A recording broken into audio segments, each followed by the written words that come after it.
Kita di dalam Wahyu pasal 17 melanjutkan di ayat 7. Dan malaikat itu berkata kepada aku, "Mengapa engkau heran? Aku akan menceritakan kepadamu rahasia wanita itu dan binatang yang menanggung dia, yang mempunyai 7 kepala dan 10 tanduk." Ya, di dalam kitab Daniel mulai pasal 8 ayat 15, ada juga penjelasan dari malaikat. Memang di dalam sastra apokaliptik di luar Alkitab, banyak juga penjelasan dari malaikat.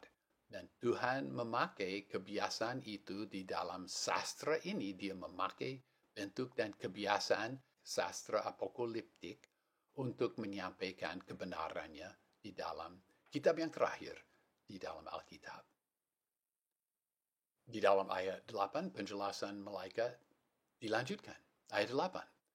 Binatang itu yang telah kau lihat dulu ada dan sekarang tidak ada dan akan naik dari jurang maut dan ke dalam pembinasaan pergi. Dan mereka yang diam di bumi heran, yang namanya tidak tertulis di dalam kitab kehidupan sejak jadinya dunia. Pada waktu mereka melihat bahwa binatang itu dulu ada dan sekarang tidak ada dan akan ada. Aduh, ya, demikian sebagian dari penjelasan malaikat ini fokus pada binatang itu. Binatang yang telah kau lihat, dia dulu ada. Mungkin ini merujuk pada binatang tanduk kecil yang diceritakan di dalam kitab Daniel. Di situ ada binatang seperti ini. Mungkin nubuatan Nabi Daniel, sebagian dari nubuatan itu digenapi oleh Antiochus, salah satu keturunan dari salah satu jenderal dari Iskandar Agung. Tetapi penggenapan yang sepenuhnya kita nantikan di dalam binatang yang diceritakan mulai pasal 13 di kitab Wahyu. Dia dulu ada dan sekarang tidak ada. Mungkin yang sekarang yang dimaksudkan di sini, ya sebenarnya tidak ada kata sekarang, tetapi ada tense masa kini. Jadi kita boleh menerjemahkan sekarang. Mungkin yang sekarang yang dimaksudkan di sini adalah masa Yohanes. Pada masa Yohanes dan masa kita juga tidak ada Antiochus Epiphanes dan belum ada binatang yang muncul dari laut yang diceritakan di dalam Wahyu pasal 13. Mungkin itu. Dan dia akan naik dari jurang maut, dia akan naik dari laut, ya, mungkin itu merujuk pada pasal 13, dan ke dalam pembinasaan pergi. Ya, ini nanti kita akan membaca pemusnahan, pembinasaan dari Antikristus binatang itu di kitab Wahyu. Mungkin itu penjelasannya, tetapi tidak mudah diartikan penjelasan malaikat ini. Mereka yang diam di bumi, mereka heran. Dan di sini ada penjelasan, siapa itu mereka yang diam di bumi? Ini dijelaskan, yang namanya tidak tertulis di dalam kitab kehidupan sejak jadinya dunia. Ya, orang yang tidak percaya. Ungkapan mereka yang diam di bumi sering dipakai di dalam kitab Wahyu. 9 kali kira-kira. Ayat 9 dan 10. Di sinilah diperlukan akal yang berhikmat. 7 kepala itu adalah 7 gunung, di mana wanita itu duduk di atasnya. Dan ayat 10, dan raja-raja adalah 7, yang 5 telah jatuh, yang 1 ada, dan yang lain belum datang. Dan apabila ia datang, ia harus tinggal sedikit waktu. Rumit ini. Disinilah diperlukan akal yang berhikmat. Rupanya, pendapat saya, kita masa kini tidak mempunyai akal yang berhikmat terhadap mengenai kedua ayat ini. Ini di luar pemahaman kita. Ini masih dirahasiakan. Nanti pada masa kesengsaraan ini, mulai pertengahannya, di mana Antikristus muncul dari laut, pasal 13 ini. Mereka, orang percaya akan membaca ini, mereka akan memahami, wah, luar biasa Allah kita. Dia menjelaskan segala sesuatu sampai perincian ini di dalam kitab Wahyu yang ditulis sekian ribu tahun yang lalu. Luar biasa, menguatkan iman mereka.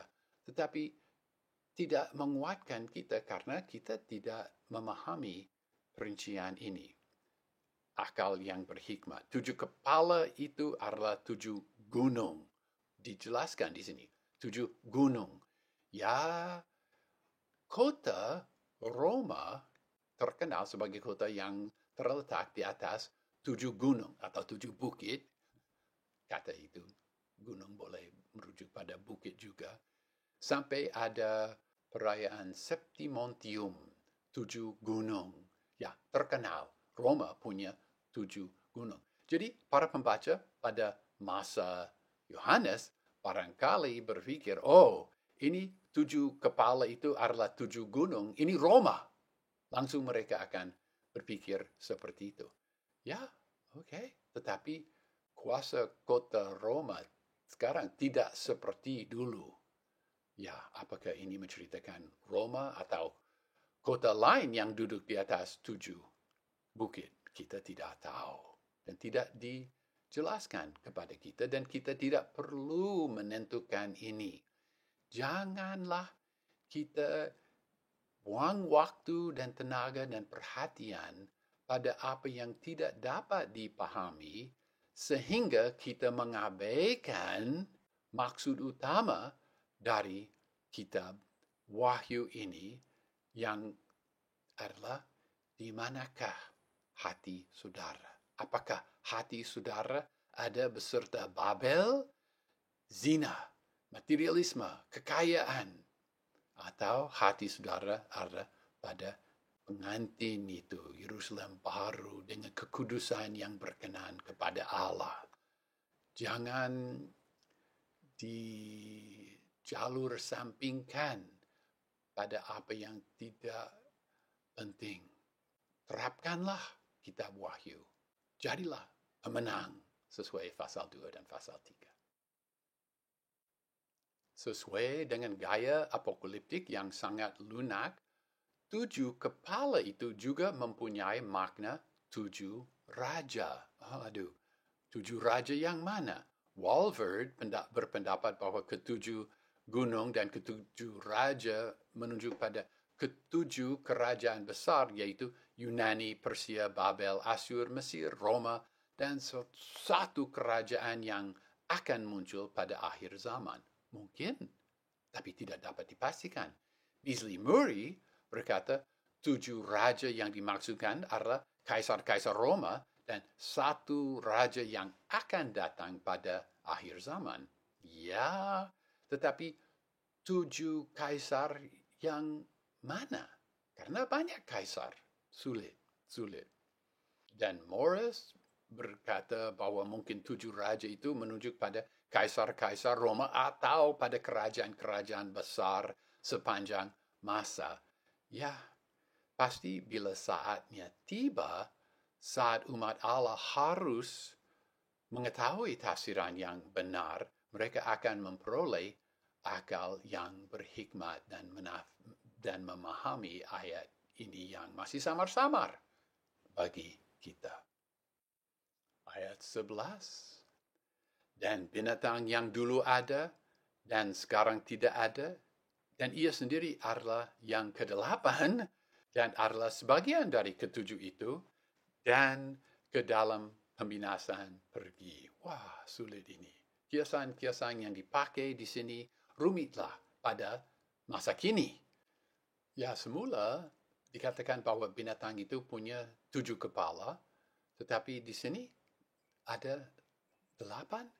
Ya, ini rumit diartikan dan kita tidak perlu memahami ini tidak menceritakan masa kini, tetapi nanti memperkuatkan iman orang percaya yang dianiaya oleh raja-raja ini, lebih-lebih binatang ini. Ayat 12. Dan 10 tanduk itu yang telah kau lihat adalah 10 raja yang belum menerima kerajaan, tetapi selama 1 jam mereka menerima kuasa sebagai raja dengan binatang itu. Ya, tanduk adalah kiasan yang sering merujuk pada kuasa di sini, pada raja, dan ada raja-raja, 10 raja ini yang akan bersatu dan bertakhta bersama dengan binatang itu. Ayat 13, mereka mempunyai satu tujuan, dan mereka memberi kekuatan dan kekuasaan mereka kepada binatang itu. Jadi, rupanya nanti raja-raja ini mendukung binatang itu, tidak berlawanan, tidak bermusuhan. Ayat 14, beserta binatang itu mereka akan berperang dan anak domba itu akan mengalahkan mereka karena dia adalah Tuhan atas segala Tuhan dan Raja atas segala Raja, dan mereka bersama dia yang dipanggil dan dipilih dan setia. Mereka akan menyerang, berperang dan menyerang. Anak domba akan mengalahkan mereka. Dia akan, Yunaninya nikese, dari kata nikao, dia akan menang atau mengalahkan. Ya, mereka menyerang, Tuhan Yesus akan mengalahkan, dan kata yang penting ini, dia akan menang atas mereka. Tuhan Yesus adalah Tuhan atas segala Tuhan. Ya, di dalam bahasa Indonesia kita pakai istilah Tuhan dan Tuan, tetapi di dalam bahasa Yunani adalah kata kurios. Dia adalah kurios di atas segala kurios, tetapi harus diterjemahkan dalam bahasa Indonesia, dia adalah Tuhan di atas segala Tuhan. Dan dia raja di atas segala raja. Dia akan menang. Ada catatan di sini. Mengapa ada catatan? Ada tambahan di sini. Dan mereka bersama dia yang dipanggil dan dipilih dan setia. Mengapa ada penjelasan bahwa mereka bersama dia dan siapa mereka ini? Oh, dijelaskan. Mereka adalah yang dipanggil dan dipilih dan setia. Dalam bahasa Indonesia, kita mungkin berpikir bahwa dialah yang dipanggil dan dipilih dan setia. Tetapi dalam bahasa aslinya jelas, mereka adalah yang dipanggil dan dipilih dan setia. Mengapa ada tambahan ini mengenai orang yang dipanggil, dipilih, setia? Mereka beserta Tuhan Yesus Kristus dalam kemenangannya. Nanti di pasal 19 kita akan membaca bahwa Tuhan Yesus menunggangi kuda putih dan dia mengalahkan mereka, dan dicatat di situ juga bahwa ada orang mengikuti dari belakang menunggangi kuda putih berpakaian putih. Di sini tidak jelaskan mereka punya pakaian putih, tetapi di sini dijelaskan mereka dipanggil, dipilih, setia. Jadilah orang setia supaya saudara juga boleh mengikuti Tuhan Yesus bersama dengan dia. Jadilah orang yang menang, pasal 2 dan pasal 3, supaya besok diberikan pakaian putih, menunggangi kuda putih, mengikuti Tuhan Yesus dari belakang pada waktu dia mengalahkan musuhnya. Ini ya, jadi tambahan ini, mereka bersama dia, mereka yang dipanggil dan dipilih dan setia. Ini dicatat di sini untuk meningkatkan tema jadilah setia, supaya kamu juga boleh menikmati janji-janji yang ditawarkan, terutama di dalam pasal 2 dan pasal 3, tetapi juga Janji-janji itu bergema di sepanjang kitab Wahyu, bergema juga di pasal 17 ayat 14. Jadilah pemenang, jadilah setia. Ayat 15. Dan ia berkata kepadaku, air itu yang telah kau lihat di mana pelacur itu duduk adalah kaum dan orang banyak dan bangsa dan bahasa. Ini penjelasan yang tadi saya sebut. Air ini merujuk pada kaum orang banyak bangsa dan bahasa. Ya, berarti bahwa pelacur itu mempunyai pengaruh global, pengaruh di atas segala bangsa di seluruh bumi. Ya, kitab Yeremia pasal 51 ayat 13 juga menceritakan bahwa Babel tinggal di samping banyak air. Ayat 16. Dan 10 tanduk yang telah kau lihat dan binatang itu, mereka akan membenci pelacur itu dan mereka akan membuat dia menjadi sunyi dan telanjang akan mereka membuat dia. Dan dagingnya mereka akan makan dan mereka akan membakar dia dengan api. Ya, tadi kita membaca bahwa pelacur itu duduk di atas binatang merah itu yang penuh dengan nama hujat. Tapi di sini 10 tanduk dan binatang itu akan membenci pelacur itu. Ada perubahan di sini. Ya, kita melihat bahwa di dalam kejahatan tidak ada kesatuan. Dan akhirnya binatang itu akan menghancurkan pelacur. Nah, boleh diamati di sini bahwa di dalam kitab Wahyu, dua pola perlawanan diuraikan. Dua pendekatan iblis. Iblis mau supaya kita tidak menyembah Tuhan Yesus lagi. Dan iblis boleh menganiaya kita, dan Tuhan atas segala Tuhan dari penganiayaan itu adalah binatang itu, antikristus. Dia adalah penganiaya utama pada akhir zaman. Itu satu pola. Iblis mau menganiaya kita supaya kita tidak menyembah Tuhan Yesus Kristus lagi. Ya, tetapi iblis juga boleh memakai pendekatan Babel dengan merangsang kita supaya menggodai kita dengan zina dan segala nikmat-nikmat duniawi dan hawa nafsu dan materialisme, kekayaan jasmani.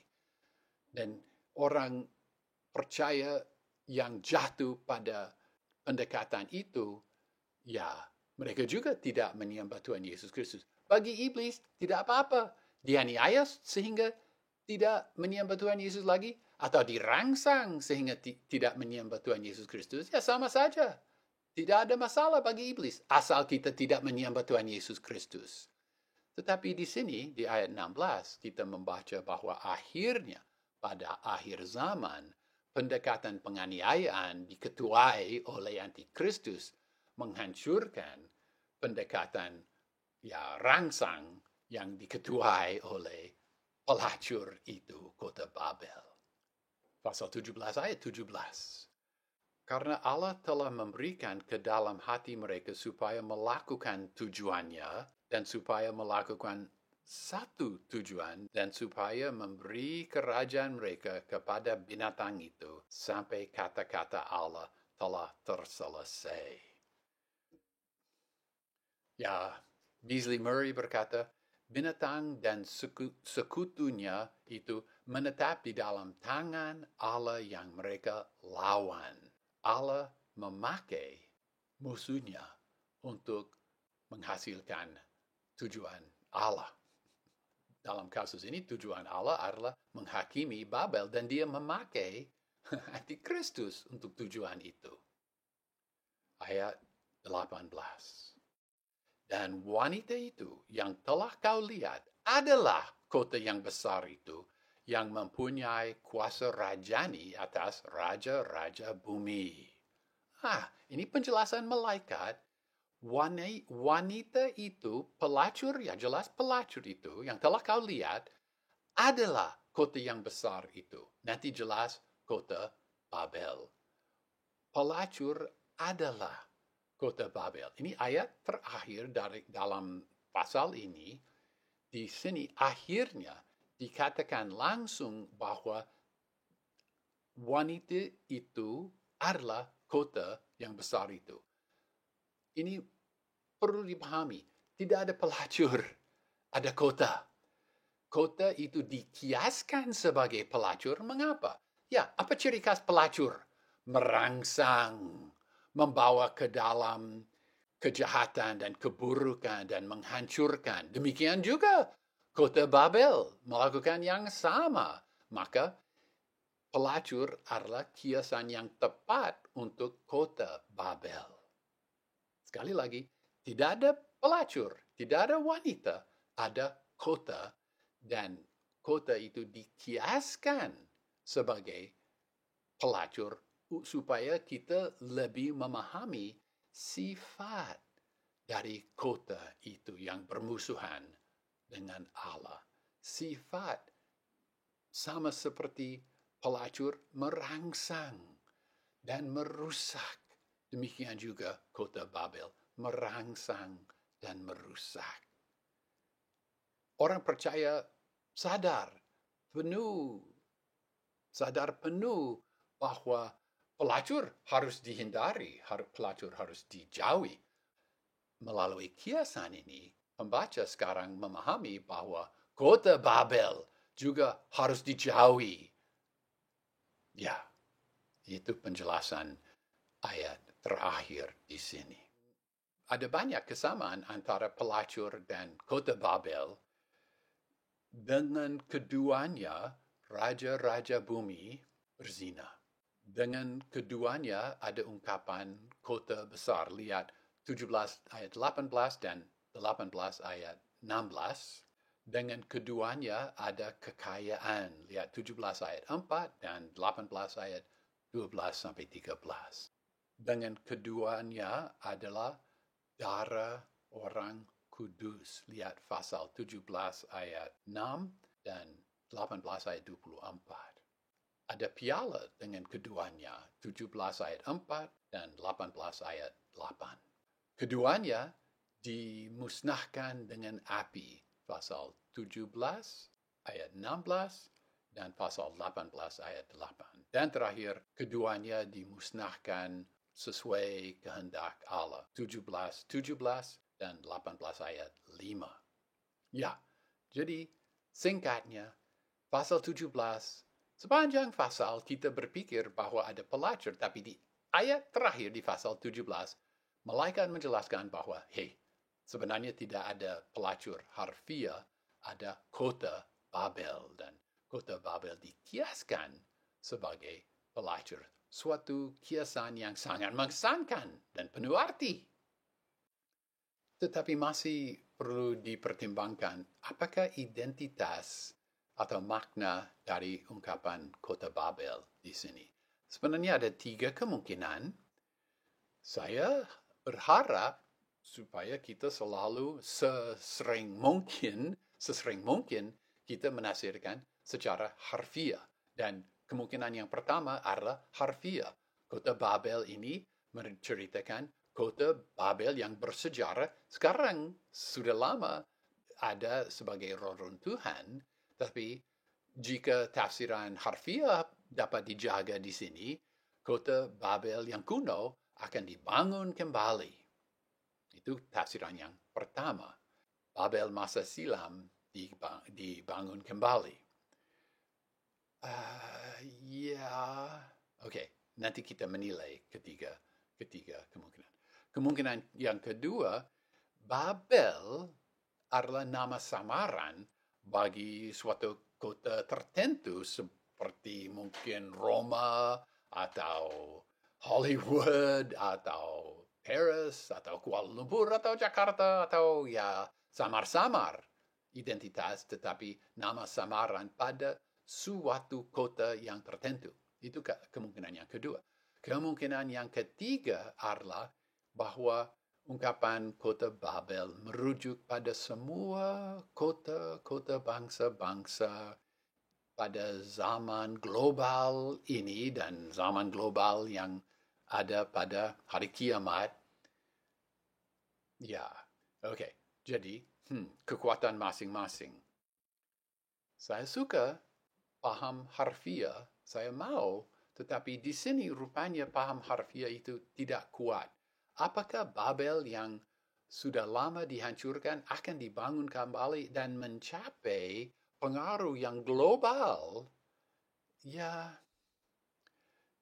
sulit dibayangkan. Juga jika Babel itu tidak ada sepanjang berapa ribu tahun, apakah dia dapat bertanggung jawab atas darah orang-orang kudus yang dicurahkan? Ya, jadi sulit menafsirkan secara harfiah bahwa Babel yang masa silam, Babel yang kuno, akan dibangun kembali. Ada yang berpegang pada pendapat itu. Bagi saya itu agak sulit. Juga perlu dipertimbangkan di sini Wahyu pasal 18 ayat 4. Allah berkata, keluarlah darinya kaumku supaya kamu jangan menjadi mitra dengan dosanya.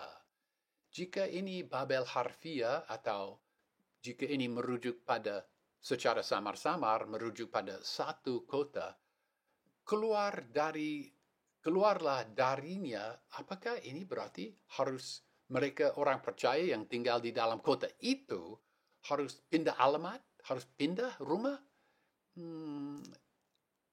Saya tidak setuju.